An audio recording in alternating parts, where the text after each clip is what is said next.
De quoi l'innovation responsable est-elle le nom ? De quoi l'innovation responsable est-elle le nom ? Et pour cela, je vous propose donc le plan que je vous ai montré. J'essaye de... Je vais essayer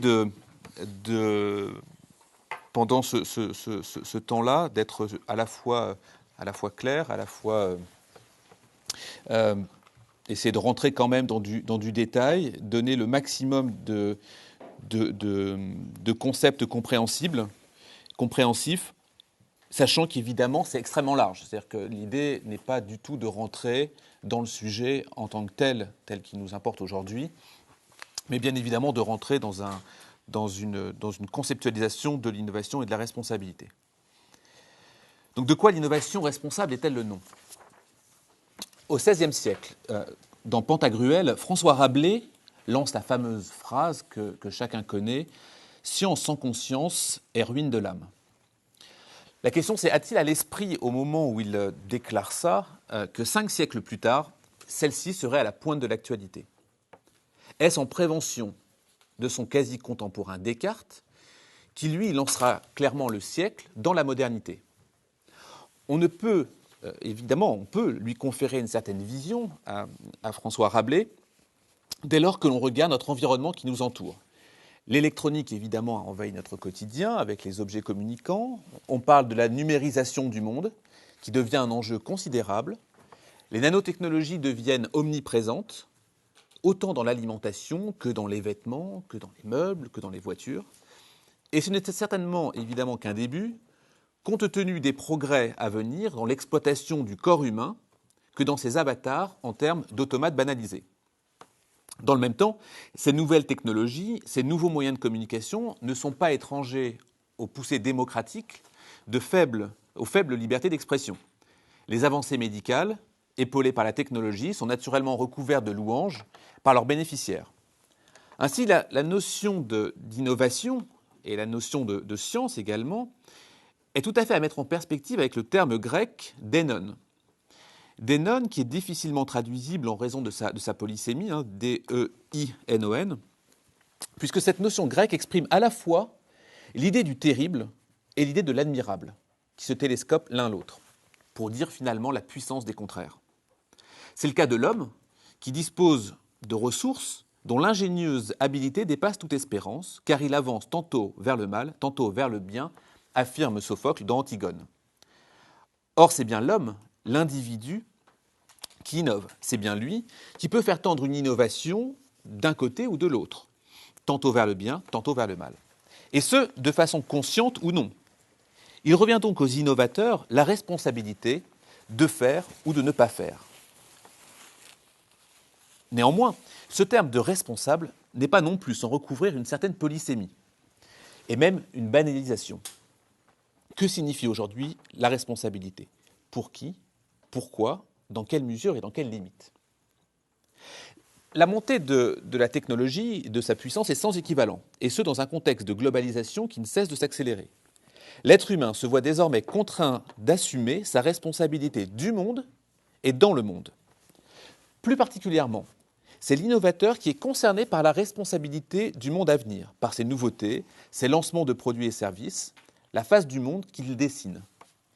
L'innovation responsable a aussi ce rôle de questionner à nouveau frais le rôle de la responsabilité. Innover, c'est décider. Décider, c'est d'être confronté à devoir faire des choix. Préférer une organisation à la place d'une autre. Opter pour un process plutôt qu'un autre. Favoriser ce développement au détriment de celui-ci. C'est en permanence provoquer et accepter des renoncements. Et ce qui est valable pour l'innovation n'est qu'un reflet de ce qui se produit dans la condition humaine. Elle-même s'articule dans des choix, des décisions et des renoncements. Les choix existentiels ne nous permettent pas de tester tous ceux qui nous sont proposés lorsque nous avons à en décider certains. Il devient impératif d'adopter un chemin unique, y compris celui de ne rien faire, sans en connaître le résultat, ou en ayant eu la capacité, en amont, d'estimer les conséquences des différentes possibilités. Toute notre existence est ponctuée de prises de décision, de prises de risques, sans connaître préalablement les répercussions de notre choix. Cet état est inhérent à la condition humaine qui induit, il faut le dire, une forme de légèreté des individus. Car tout un chacun s'engage profondément dans une vie dans une direction, sans pour autant disposer d'éléments objectifs de ce choix. Néanmoins, sans cette forme de légèreté, nous ne pourrions pas agir. Par nature, l'innovateur, le décideur de l'innovation, baigne dans cette légèreté. Encore une fois, de façon consciente ou inconsciente. Les choix qu'il opère sont des choix non pas pris à la légère, mais empreints de légèreté par essence. L'innovation est pleinement liée à l'absence de certitude. Par définition, l'innovation ne peut être anticipée tant dans son succès que dans son échec, dans son utilisation comme dans son rejet. Dans un monde où, à travers la science en général, les statistiques en particulier, les recherches empiriques, les études quantitatives, les prévisions cherchent à être de plus en plus fines, l'innovation balaye ses prospectives pour rester tout à fait libre de se faire succès ou échec. Il va sans dire que bon nombre d'études marketing feront en sorte de limiter au mieux l'incertitude. Il n'empêche que ce sera qu'une réduction du risque, jamais une absence totale. L'incertitude et les décisions empreintes de légèreté ne sont bien évidemment pas sans conséquences. Comment se relever de l'échec commercial, de ce que l'on croyait être une innovation? Que faire d'un stock d'invendus, de brevets coûteux sans avenir? Quel avenir pour les organisations en place dédiées à cette activité? Mais également, que faire d'un succès dépassant les prévisions? Comment pallier une demande soudaine, très forte, sans laisser la place à un concurrent? Comment assurer les premiers clients d'un suivi qui était convenu? Quelle suite, enfin, pour les produits que l'on a pu mettre sur le marché? À qui revient la responsabilité du produit sur le marché? À celui qui le possède ou à celui qui l'a mis sur le marché? Ainsi, la solution pour être pleinement responsable serait de ne pas innover. Mais si fuir l'innovation est intrinsèquement la meilleure voie pour ne prendre aucun risque, la paralysie est assurée. Mais également, ce ne serait pas considérer la nécessité pour l'entreprise comme pour l'individu d'innover pour vivre. Innover pour ne pas être paralysé, pour ne pas disparaître, est forcément une évidence. Et Schumpeter l'explicite clairement en soulignant que l'innovation créatrice est destinée à occuper une place vis-à-vis de la concurrence, à créer une situation de monopole face à un besoin. L'entreprise pourra donc vivre tranquillement à cette place jusqu'à ce que les concurrents surviennent ou que le besoin évolue. L'innovation a pour enjeu d'aider l'entreprise à émerger, à se développer, à vivre de façon durable dans une situation de marché concurrentiel. Cela est donc lié à la question du besoin présent sur le marché. L'innovation est censée répondre à un besoin, qu'il soit latent, conscient ou inconscient, qu'il soit autant réel que durable. Il est important de bien comprendre cette notion de besoin à combler. L'impulsion qui pousse l'homme à innover se nourrit de son insatisfaction permanente. Celle-ci est de deux ordres. D'une part, celle du consommateur, du client. D'autre part, celle de l'innovateur, de l'individu en général. Qu'il soit d'ailleurs, en tant qu'innovateur, artiste, parent, manager, écrivain, étudiant, etc., qui en permanence nourrit un véritable désir de produire, désir d'innover. Au même titre que l'individu, l'entreprise est dans une sorte d'incapacité manifeste à se contenter de ce qu'elle a. Elle ne sait se muer que dans un progrès, une évolution et une croissance. Ce désir pour l'individu, comme pour l'entreprise, est à mettre en perspective avec cette caractéristique de l'humain à toujours faire en général. Faire mieux en particulier. C'est ce que l'on appelle l'élan vital qu'évoque Bergson dans l'évolution créatrice. Cet élan vital est à la base même du désir d'innover, qui est un désir inhérent à l'esprit entrepreneurial tel que Schumpeter le définit. Ainsi, freiner l'homme dans sa volonté d'innover, c'est le paralyser en tant qu'être. C'est chercher à lui confisquer une partie de sa propre nature. Autrement dit, il est impossible de fuir, impossible d'arrêter ou de stopper l'innovation. Ce qui semble alors nécessaire d'interroger, c'est évidemment le comment innover. La nature humaine et sa condition, son élan vital et son génie créateur, sa capacité intrinsèque à l'innovation ne peuvent être stoppés. Néanmoins, cela ne signifie pas qu'ils ne doivent pas ou qu'ils ne soient pas contrôlables ou maîtrisables. Là réside tout l'enjeu de notre propos. Quelle innovation voulons-nous? Et pour quel monde? Comment faire du génie innovant des individus un génie responsable où l'incertitude et la légèreté, comme nous avons dit, sont acceptés, pris en compte, sans pour autant freiner la performance des organisations? Comment faire qu'en même temps, l'innovation soit au service des citoyens et non l'inverse? L'élan vital bergsonien et l'individu, depuis ses débuts, n'ont cessé de progresser, visant un certain nombre de bénéfices pour lui-même. C'est en ces termes que l'on peut avoir un sens avec la phrase de Descartes, que nous citions tout à l'heure, en disant qu'il lance le XVIe siècle dans la course à la modernité, à travers notamment cette phrase célèbre « L'homme, je le cite, doit se rendre comme possesseur, comme maître et possesseur de la nature ». Cette posture légitime à l'époque, d'autant plus qu'elle veillait à la préservation de l'individu, de la santé de l'homme, n'a que très rarement été remise en cause. Et la course au progrès, à l'innovation, nourrit des développements économiques qui ont cessé de s'accélérer. D'ailleurs, si cette dimension devient tangible à cette période cartésienne, elle ne semble pas, évidemment, de ce siècle uniquement. Et dès l'Antiquité, on peut voir ces quêtes, comme la quête d'immortalité dans l'épopée de Guilmazet, ou les quêtes de la fontaine de jouvence, de l'élixir de longue vie, qui expriment ce même désir. Plus loin, au cours des Lumières, Condorcet évoque les possibles applications des sciences médicales dans le but de l'extension infinie de la durée de l'homme, de la durée de la vie de l'homme. Propos similaires chez Benjamin Franklin, dont l'idée est de pouvoir interrompre et de relancer le cours de la vie ainsi que nous le désirons. De son côté, Charles Darwin précise qu'il est très probable que l'humanité telle que nous la connaissons n'en soit pas au stade final de son évolution, mais évidemment plutôt à une phase de commencement lorsque l'on met en perspective les années de sa propre existence et celle de l'univers. La question se pose plus tardivement encore avec Nietzsche, qui est dans le même état d'esprit lorsqu'il va évoquer la volonté de puissance. Il désigne par là un devenir plus. Pour lui, il y a toujours une tendance à la puissance qui se manifeste dans tout être vivant, quel qu'il soit. Toutefois, cette volonté de puissance prend des formes et des fonctions différentes au regard des individus en particulier et des organismes vivants d'une façon plus générale. Ce qu'évoquent ces différents penseurs, parmi d'autres, se réfère donc à cette question de progrès. Progrès qui prend multiples formes, la connaissance, le savoir, la science. Initialement, cette question de progrès est intimement liée, comme on le voit, aux avancées médicales, aux questions inhérentes à la conservation, à la prolongation, la reproduction de la vie.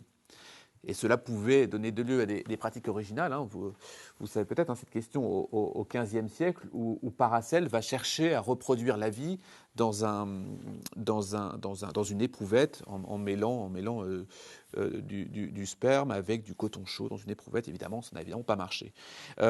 Même si la religion a toujours restreint certaines possibilités de progrès dans la reproduction de la vie, et la question de la religion est importante pour l'innovation, il n'empêche que de toute façon, les scientifiques ne savaient pas comment mettre en place les choses.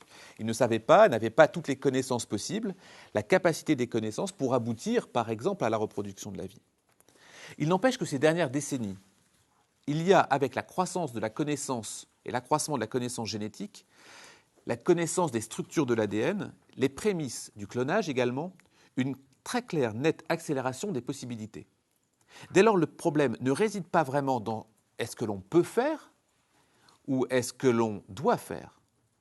Aujourd'hui, on est dans cette question importante, le devoir de faire ou de ne pas faire, sous couvert évidemment de morale, d'éthique ou de responsabilité, car dans le même temps, on peut se demander par quoi cette capacité scientifique serait-elle édictée. Si la religion s'est toujours octroyé le droit de distinguer ce qui est bien de ce qui ne l'est pas, son délitement dans les pays, en tout cas développés, pose la question suivante. Qui dit ce qui est bon ou ce qui est mauvais de faire? La législation est bien sûr une voie, mais est-elle idéale? Contraindre n'a souvent pour effet que des volontés de dépasser, de repousser, voire d'exciter la tentation de faire. Ainsi, on voit bien la notion du progrès qui va vers la notion d'innovation. Et l'innovation est fille du progrès, qui ne cesse, en cherchant à améliorer ou à faciliter les différents aspects de l'individu, tant dans sa conservation que dans son confort de vie. Le développement et l'accroissement technologique ne sont d'ailleurs pas sans avoir joué un rôle fondamental dans le nombre de produits et services qui relevaient il y a moins d'un siècle de la pure science-fiction. Ainsi, à titre d'exemple, nous pouvons noter le transhumanisme qui devient aujourd'hui une quasi-réalité. Ces enjeux déclarés sont la promotion, l'amélioration de la condition humaine à travers des techniques d'amélioration de la vie, comme l'élimination du vieillissement, l'augmentation des capacités intellectuelles, physiques ou psychologiques. Raymond Kurzweil, qui est le plus connu des théoriciens du transhumanisme, soutient que le rythme du changement technologique est en train de s'accélérer de façon cruciale et que les toutes prochaines décennies verront apparaître non seulement des avancées technologiques radicales, mais également une singularité technologique qui changera profondément et définitivement la nature de l'homme. Même si les promoteurs du transhumain mettent eux-mêmes en garde les risques qui peuvent émerger des nouvelles techniques, ils restent évidemment convaincus que les bénéfices sont supérieurs aux risques pour lutter contre les maux tels que la pauvreté, le handicap, la mortalité, la malnutrition, la vieillesse, etc. Selon ces théoriciens, la question de la qualité de la vie des individus est un but ultime. Le progrès n'a de sens que dans cet objectif final. Dès lors que le concept de naturel est pour eux quelque chose de très nébuleux, il n'y a rien de clair derrière la notion de qui est naturel, ce qu'est naturel ou pas. Donc il n'y a pas à faire obstacle à ça. Ces points de vue sont évidemment pas sans risque, puisque d'un côté se trouvent des scientifiques, des innovateurs, dont la nature même est de dépasser les limites d'un point de vue technologique et physiologique. De l'autre, des individus refusant l'inexorable condition humaine qui est la mort, la maladie, la disparition, etc.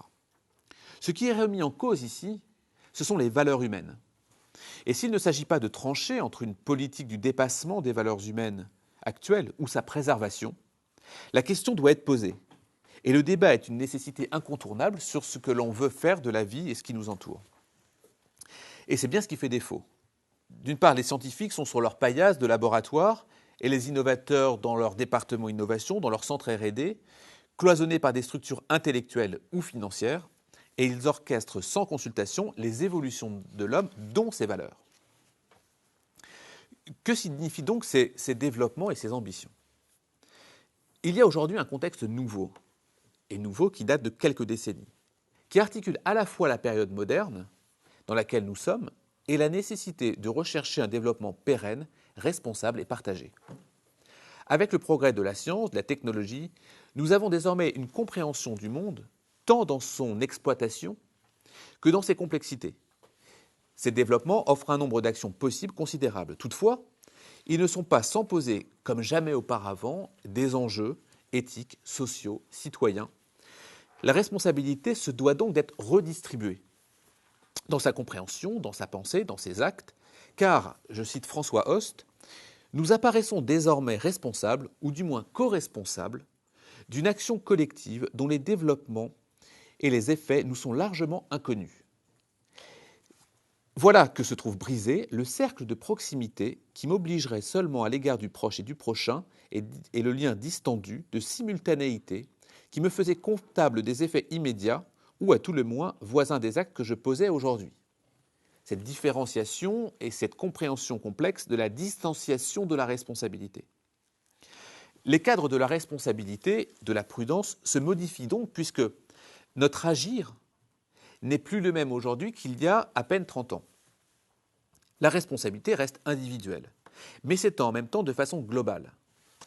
Elle est certes attribuable à un sujet, mais pas seulement. Alors que la responsabilité était liée à la proximité, à une dimension des limitations spatio-temporelles claires, elle se mue aujourd'hui de façon intemporelle. Elle se mue en distanciation spatiale avec une multiréciprocité illimitée. Autrement dit, l'étourdissant spectre de la responsabilité se doit d'être reconsidéré car l'aller-retour entre responsabilité individuelle et responsabilité globale est tout aussi confus qu'intense. Ainsi, plus qu'à des actes clairement identifiables, nous sommes confrontés à des multiples décisions qui, ensemble, peuvent avoir des effets considérables, avance Jean-Louis Génard. La responsabilité est à la fois partout et nulle part.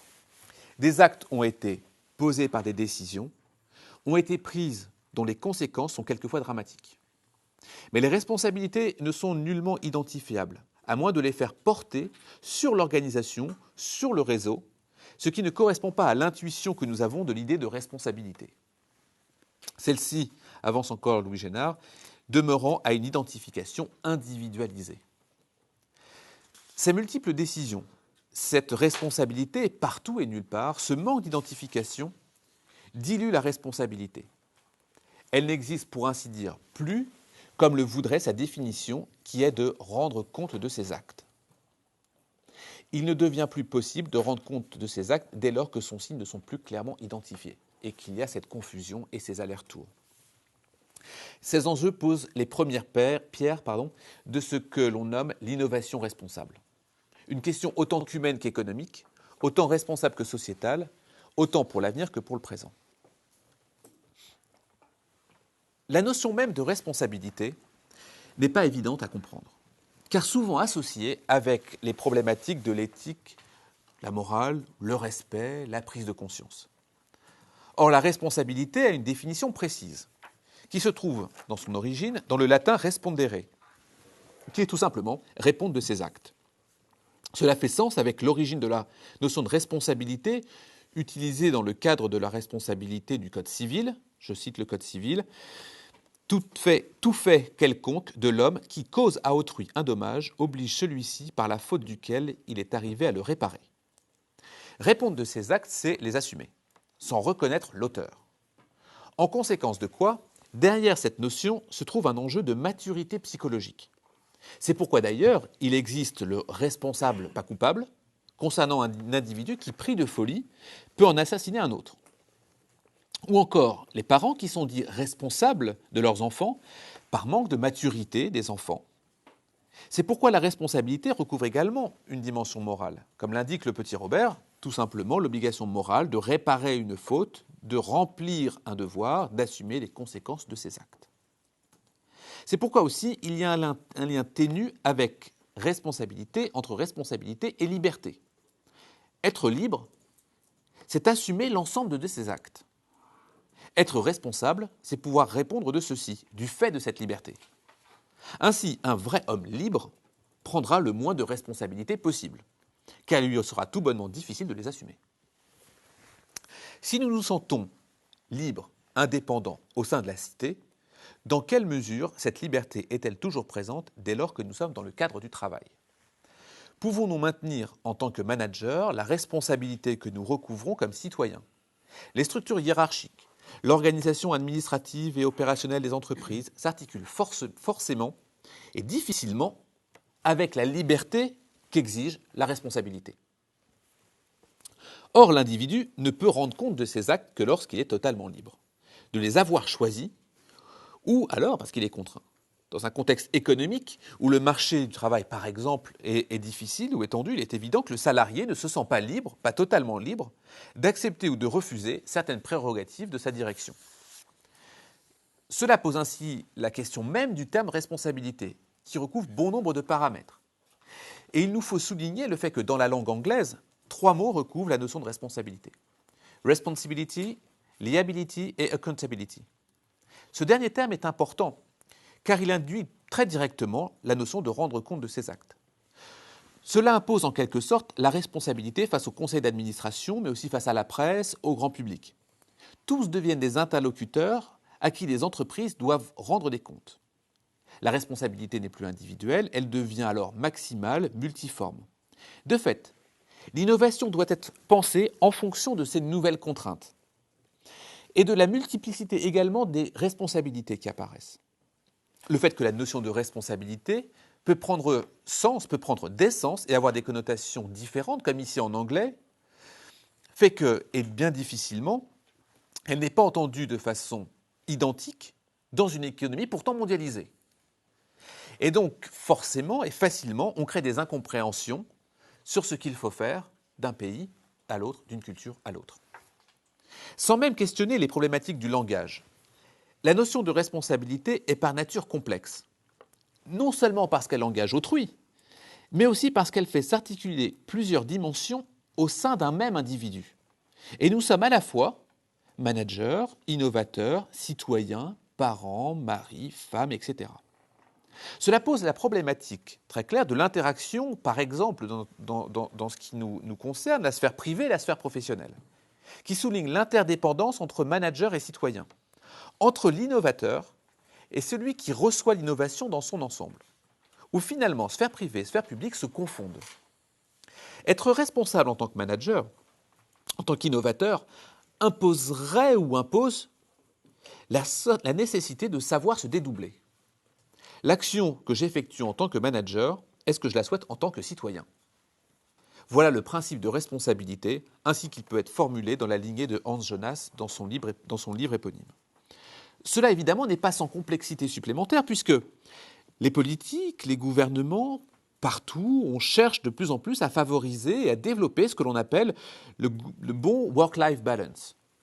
L'enjeu est de faire en sorte que les individus ne soient pas dans leur vie personnelle troublés par leur travail.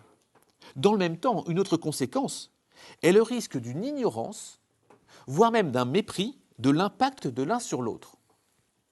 Autrement dit, à vouloir que le manager devienne un citoyen, sans songer à son travail, c'est aussi vouloir que le manager soit uniquement dans son rôle quand il est dans l'entreprise, que finalement le manager laisse à la porte de l'entreprise sa casquette de citoyen. Cette dichotomie a parmi d'autres conséquences d'agir en priorité pour les bienfaits de l'entreprise et pas forcément pour les bienfaits de la cité. Dans quelle mesure, en effet, un manager s'interroge-t-il ainsi: j'ai devant moi une innovation à potentiel pour mon entreprise, son succès peut-être me faire avoir une promotion ou autre chose, cependant, compte tenu de certains impacts néfastes, dois-je renoncer au lancement?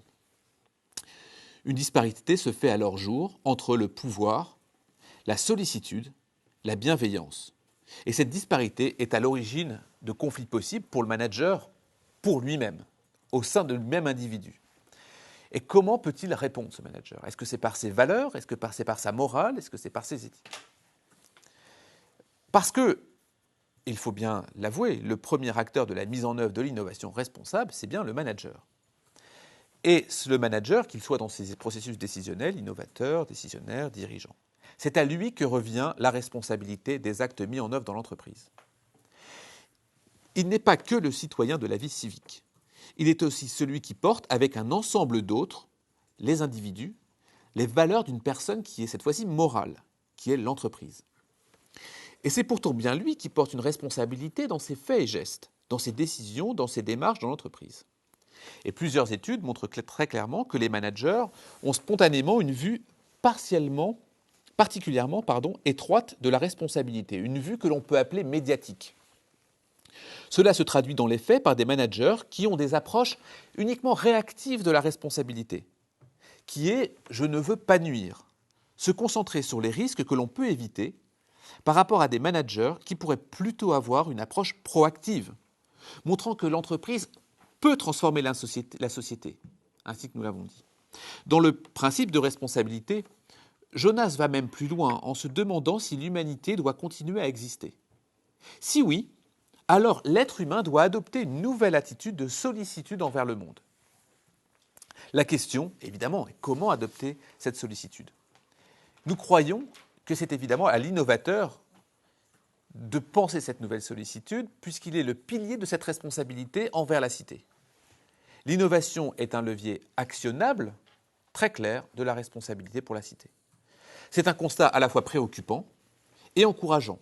Encore cette notion de Denon, car si l'innovateur a une telle mainmise sur la cité en déployant ses idées, ses nouveautés, ses innovations, c'est évidemment lui qui peut aussi changer le monde, et changer en intégrant la dimension de responsable et responsabilité dans ses projets. Cette fois, c'est le principe de l'innovation responsable. Il n'est bien sûr pas possible véritablement de montrer, de noter la naissance de l'innovation responsable en tant que telle. Qu'est-ce qui la constitue, quels éléments? C'est évidemment un ensemble de faisceaux. C'est un processus chronologique qui est incorporé par les questions de la responsabilité sociale des entreprises, qui, dans ses origines, vient questionner l'implication du monde des affaires dans la société. Nous pouvons à ce titre nommer l'homme d'affaires de la fin du XIXe, Carnegie, qui, dans son ouvrage « L'Évangile des riches », va commencer à poser ces questions-là. Bien sûr, jusqu'à Harlem Gros Brundtland, qui, dans son concept de développement durable en 1987, montre bien dans son rapport l'importance de savoir prendre en compte les générations futures. Quant à l'innovation responsable proprement dit, nous pouvons proposer d'en voir le sens chez le philosophe que nous avons cité, Hans Jonas, qui va, sans utiliser l'expression en tant que telle, en 1979, dans le principe de responsabilité, va développer l'idée que le savoir humain surpasse le savoir prévisionnel. Par conséquent, il est fondamental, selon lui, d'adopter une éthique destinée à combler cet écart. Sans rejeter science et technique, Jonas expose la nécessité de déployer une responsabilité à visage humain, face aux risques que la technologie apporte et qui met en jeu l'humanité. C'est pleinement dans le dimensionnement de la responsabilité de Hans Jonas que nous inscrivons le concept d'innovation responsable. Et en cela, nous différencions tout à fait d'une compréhension de la responsabilité qui serait entendue comme sociale. Et nous devons nous y arrêter ici avec attention. Si l'on se demande de quoi l'innovation responsable est-elle le nom, voici peut-être une ébauche de réponse. En France, mais pas seulement, l'innovation responsable est très souvent confondue avec l'innovation du type social ou sociétal. Dans ce dernier cas, l'enjeu est d'innover pour mieux appréhender les problématiques des populations les plus défavorisées. Parmi ce type d'innovation, nous pouvons noter plusieurs exemples, les réfrigérateurs à très bas prix qui fonctionnent sur batterie, afin que les produits frais évitent les changements de température dans les pays où l'électricité n'est pas stable. Nous pouvons noter les appareils pour faire passer des électrocardiogrammes également développés sur batterie, notamment en Inde, pour que les paysans des coins les plus reculés puissent bénéficier de ce type d'examen médical. Évidemment, les voitures à très faible coût, les tablettes tactiles, évidemment à très faible coût, pour que les populations les plus pauvres puissent bénéficier de ces développements. On peut mentionner également d'autres innovations, celle d'un industriel qui, conscient du coût des ordinateurs portables, toujours en Asie, a développé un système de connexion à Internet directement avec son téléphone portable jusqu'à la télévision. L'ensemble de ces innovations sont capitales pour ces populations. Et l'innovation sociale, l'innovation sociétale, jouit d'une croissance très forte, compte tenu évidemment des techniques et des projets technologiques. Néanmoins, l'innovation responsable n'est pas cela. Ça n'est pas cet enjeu. Il ne s'agit pas de voir la responsabilité comme une finalité. L'innovation responsable ne se structure pas au regard d'innovation sociale, car la responsabilité se doit bien d'être présente au-delà de ces questions. La notion même de responsabilité pour les innovations ne doit pas être et n'est pas l'apanage des innovations sociales, bien au contraire. Car si le marché est considérable pour les tablettes tactiles à bas prix, s'il est tout aussi important pour les réfrigérateurs sur batterie, il reste clairement moins important que les standards du marché. Et c'est auprès d'eux que la responsabilité doit s'appliquer, que ce soit dans leur finalité comme dans leur processus. D'ailleurs, il se peut même qu'une innovation sociale ne soit pas responsable. On peut tout à fait imaginer que la voiture à bas prix soit fabriquée avec des matériaux particulièrement polluants, que le boîtier permettant une connexion à Internet émette des ondes néfastes pour la santé de ceux qui se trouvent autour. La mauvaise compréhension de l'innovation responsable, son emploi banalisé, n'est pas sans conséquence. Alors que celle-ci doit être prise en compte dans toutes les stratégies d'innovation, dans tous les processus et dans tous les développements, en se retrouvant associée à des questions dont la finalité est sociale, elle risque tout simplement d'être reléguée à des questions qui sont certes importantes, mais qui ne constituent pas le quotidien du monde économique, compétitif, mondialisé dans lequel nous sommes.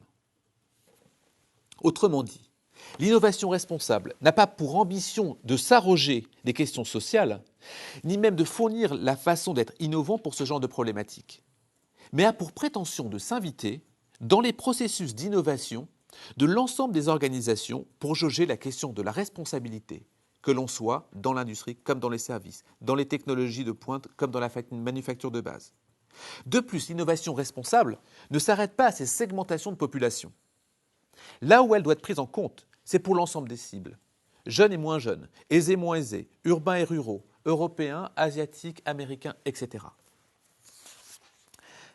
Particulièrement pour la France, il s'agira d'être vigilant sur l'utilisation du terme innovation responsable, trop souvent amalgamé avec ces questions sociales. Ainsi, alors que nous venons de le souligner, il y a des différences, notamment en français bien sûr, comme on l'a dit. En anglais, le terme « responsible innovation » est compris de façon bien plus large, en mêlant à la fois les questions de responsabilité dans son ensemble, celles que nous avons vues, et les questions sociales. Ainsi, René von Schomberg, directeur général de la Commission européenne pour la recherche, la gouvernance et l'éthique, expose que recherche et innovation doivent être dans un processus transparent et interactif dans lequel les acteurs sociaux et des innovateurs deviennent mutuellement responsables les uns des autres, avec un regard sur l'éthique, l'acceptabilité et l'opportunité de la société du processus d'innovation et ses produits commercialisables, afin de permettre une bonne intégration des avancées scientifiques et technologiques dans notre société. On note alors qu'il est aussi bien abordé la question de la finalité sociale, qui a un intérêt bien sûr, de l'innovation que du process de l'innovation dans son ensemble. C'est bien dans cette optique que la Commission européenne, dans son ensemble, définit l'innovation responsable, un processus transparent, interactif, grâce auquel les acteurs sociaux et les innovateurs interagissent, collaborent, en vue de parvenir à l'acceptabilité éthique, la durabilité et la désirabilité des innovations. Il y a de l'innovation sociale, sans nul doute.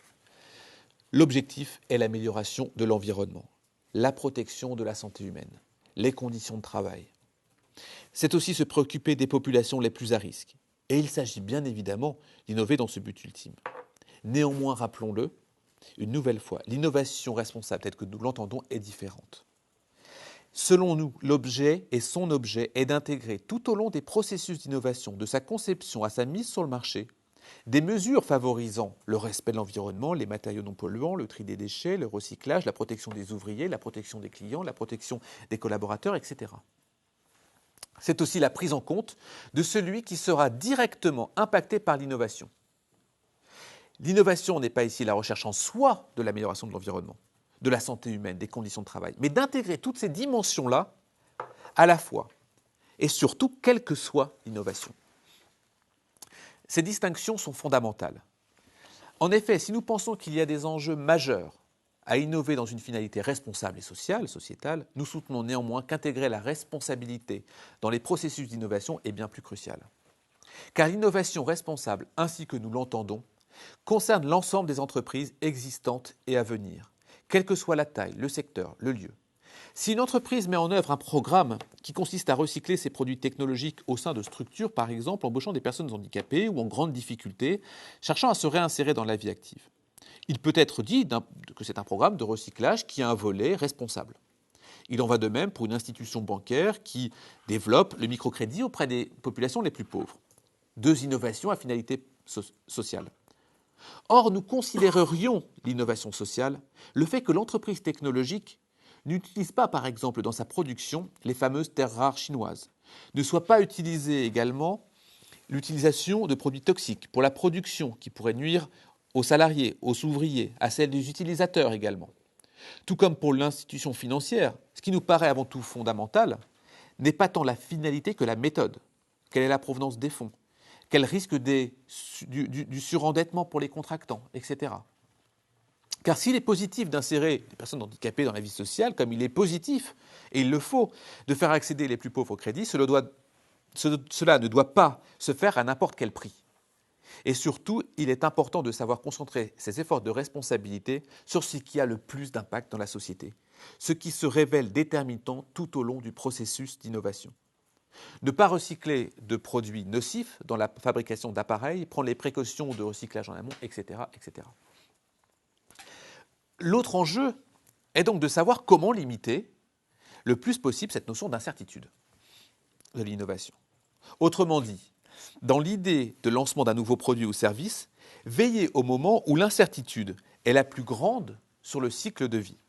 Sachant que, par ailleurs, plus le cycle de vie est sous contrôle, plus la responsabilité sera entière. Puisqu'il s'agit aussi d'anticiper la fin de vie du produit, sa destruction, son élimination.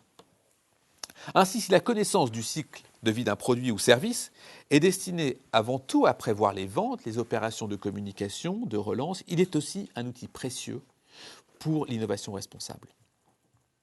Avec le regard responsable que l'on intègre à ce cycle de vie produit, on orchestre une Maturity Path Toward Through CSR Innovation Integration, c'est-à-dire une voie où sera intégrée la responsabilité de l'innovation. Cela est déterminant pour envisager les incertitudes, qui sont ce que l'on appelle des gaps, des cassures, des décrochages dans la courbe prévue du cycle de vie.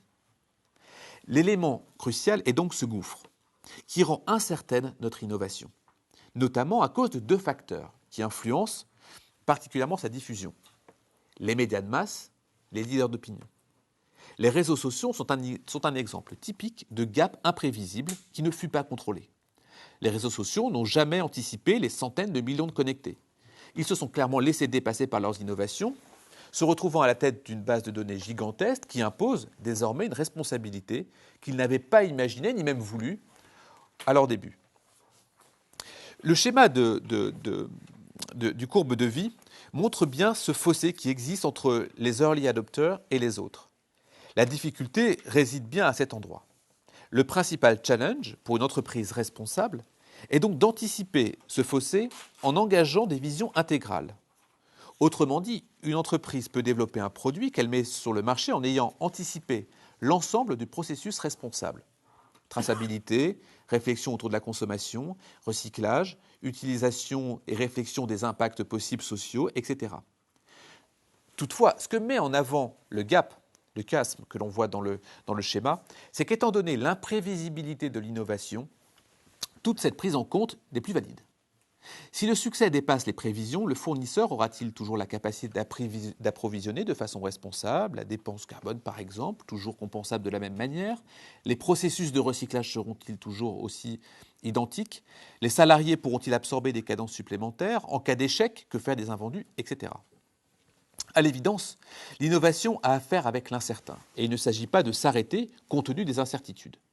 Il s'agit uniquement et simplement d'anticiper les possibilités à venir, les succès, les échecs, les utilisations non anticipées. C'est donc l'émission d'hypothèses exhaustives. C'est le sens de cette intégration au sein des cycles de vie, c'est-à-dire comment la responsabilité se doit d'être intégrée au sein du chemin que va parcourir l'innovation. Ainsi, nous arrivons aux axes, les 3 axes de l'innovation responsable. 3 axes qui permettent de comprendre et de prendre conscience de façon opérationnelle ce qu'est l'innovation responsable et évaluer où peuvent être les endroits pour agir. Ces 3 endroits, ces axes, constituent les piliers immuables de l'innovateur responsable.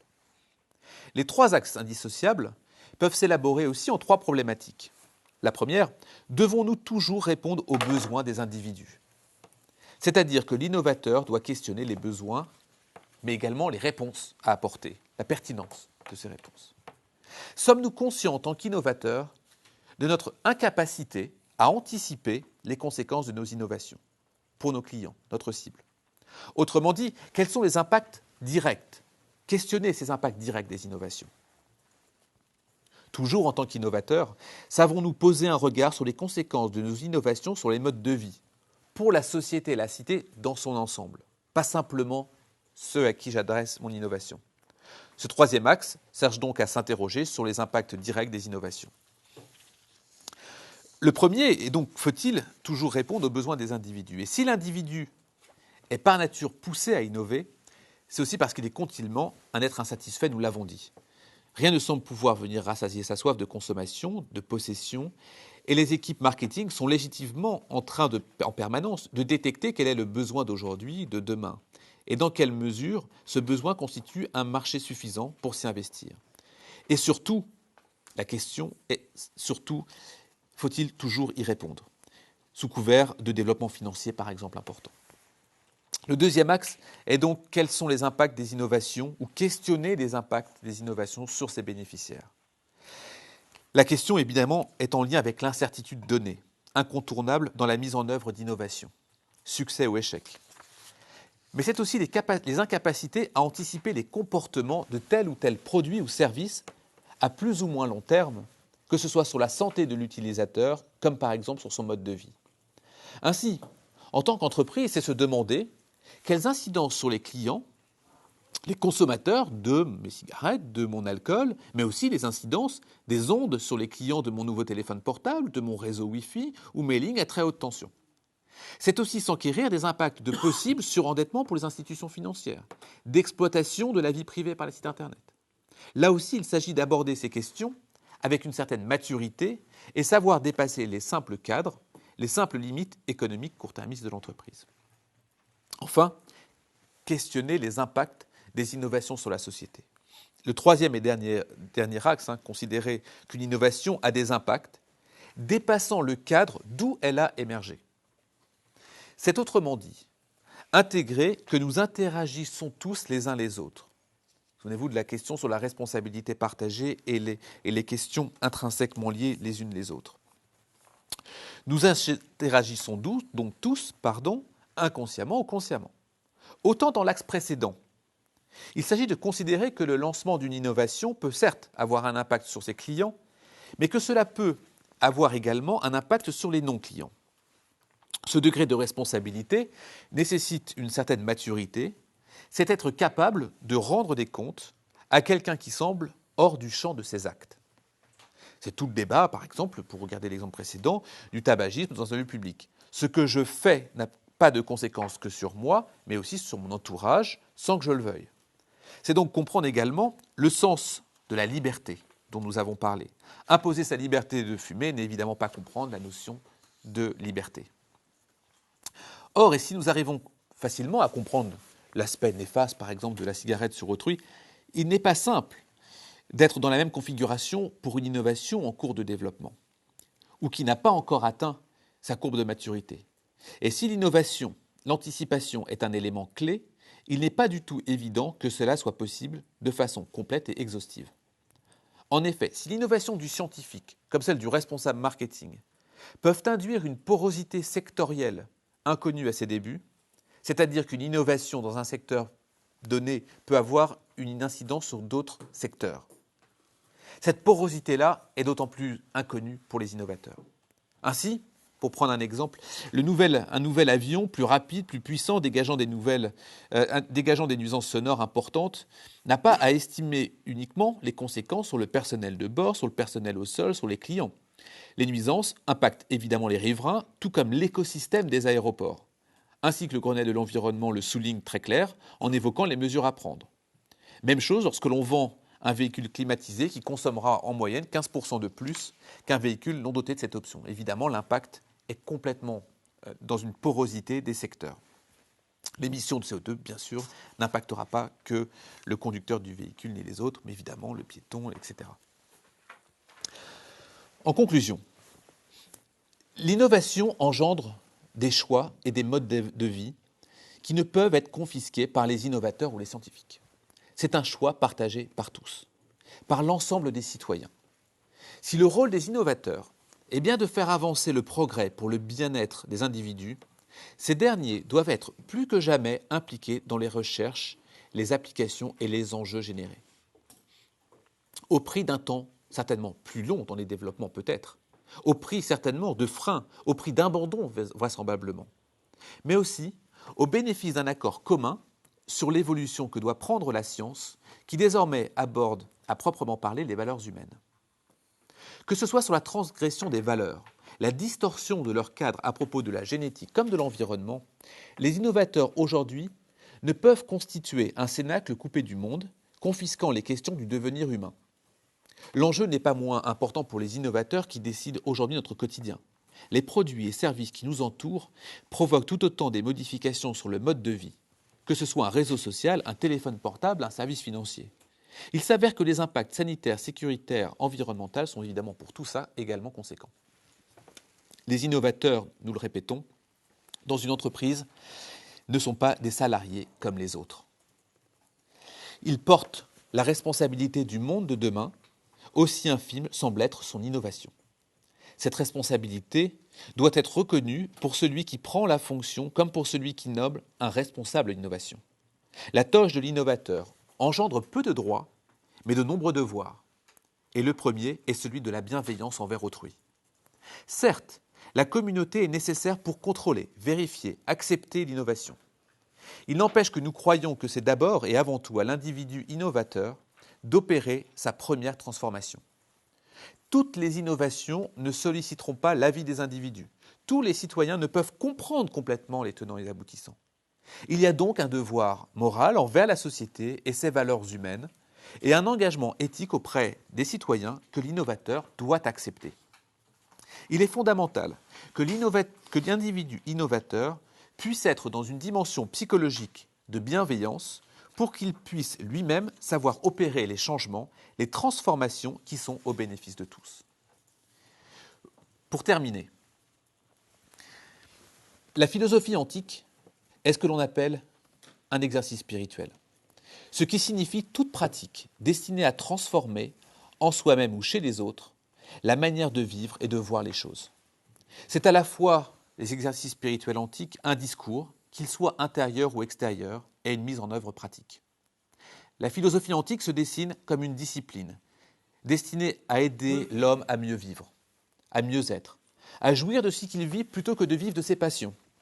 Finalement, jamais inassouvi, gloire, passion, argent, succès, possession, réussite. Par différents exercices que peuvent être l'ascèse, la méditation, l'écriture, la lecture, le dialogue, l'homme cesse d'agir sans pensée, sans réflexion préalable. À l'évidence, il agit, mais dans une optique conditionnée systématiquement par le prisme du mieux-être, du mieux-vivre, seul et avec d'autres. Si la pratique des exercices spirituels est une discipline quotidienne chez les penseurs anciens que sont Épicure, Diogène, Épictète, Marc Aurèle ou Sénèque, ils ne sont pas moins pratiqués dans la philosophie contemporaine, Emerson, Thoreau, Dewey ou Foucault. Ce que cela veut dire, c'est que les exercices spirituels antiques sont tout à fait actuels et sont une voie de pratique, d'expérimentation pour les innovateurs en lutte avec les questions existentielles sur ce qu'est le bon ou le mauvais. Choix de mettre en place cette innovation ou pas dans la société. Cela demande une réelle pratique d'exercice spirituel que de décider la transformation de soi, des autres, de la cité. Surtout du comment et du pourquoi. L'amélioration du mieux-être, du mieux-vivre, ou la simple amélioration du profit, évidemment. La philosophie comme voie vers la sagesse n'est pas coupée du monde du commun. Elle a un rôle au contraire fondamental pour aider à comprendre le monde, mais aussi pour l'aider à le façonner. C'est la fonction du philosophe, c'est la fonction de l'innovateur qui s'en rapproche avec son rôle dans le quotidien. Que ces lignes, évidemment, ces dernières lignes ne soient pas évidemment conclusives, mais au contraire comprises comme celles montrant un engagement, une voie permettant de fixer les bases philosophiques de l'innovation responsable.